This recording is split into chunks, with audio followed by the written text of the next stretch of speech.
Good day mga ka-sports natin dyan. Brock Van Sickle magkakasubukan na versus Jaja Santiago para nga sa Battle for Bronze ngayong Huwebes. Bukas na nga yan ng alas 4 ng hapon. Susubukin talaga ang Petrogas Angels, ang kupunan nga ni Jonas Abete, MJ Phillips, Isa Maiso Pontillas at ni Brock Van Sickle. Kayanin kaya nila ang tapang at bangis ng nag-iisang Jaja Santiago.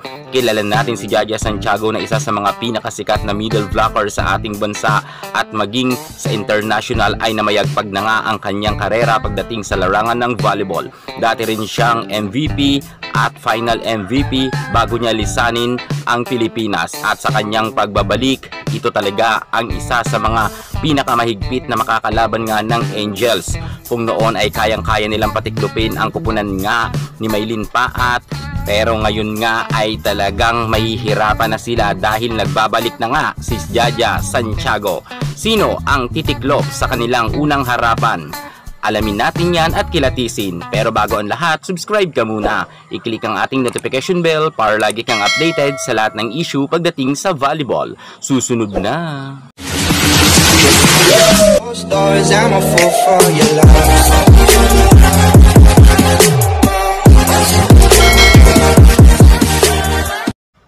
Brock Van Sickle sa kauna-unahang pagkakataon, makakatapat nga niya si Jaja Santiago, ang isa sa mga pinakasikat na volleyball player sa ating bansa.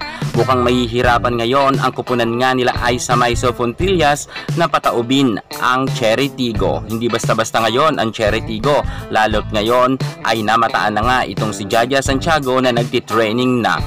Hindi na ngayon basta-basta ang Cherry Tigo. Kung noon nga wala si Jaja Santiago ay medyo nahirapan na nga ang Petrogas Angels, how much more kapag meron na ngang Jaja Santiago. At sa pagbabalik nga ni Jaja Santiago, ito na nga ang pinakahihintay ng mga Cherry Tigo fans na si Jaja Santiago talaga ang magpapaangat sa team nga ng kanilang hinahangaan.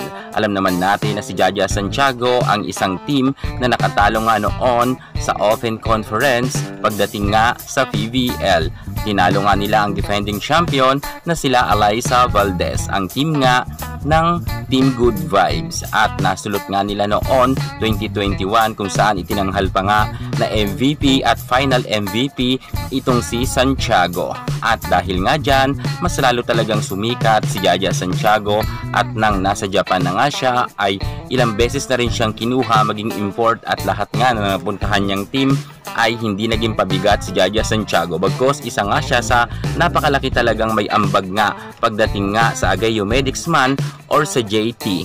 At ngayon eto na ang ating Jaja Santiago, ang pinakahihintay ng lahat, ang kanyang pagbabalik. Dahil nga itong si Jaja Santiago, kasi maraming nagtatanong bakit daw pwedeng maglaro si Jaja Santiago.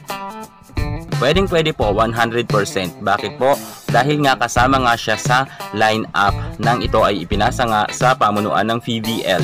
Ibig sabihin, kahit wala si Jaja Santiago, pwede nga siyang pumasok or magbalik, at pwede siya sa loob ng court maglaro dahil nga naka-line up nga ang kanyang papel. Kung baga si Jaja Santiago, ang pangalan niya ay nakalagay nga talaga. Bagamat si Gia Murado de Guzman ay hindi talaga kasi ipinasa ng Creamline Cool Smashers ang pangalan ni Gia Amazing, kung kaya hindi nga siya makakapaglaro.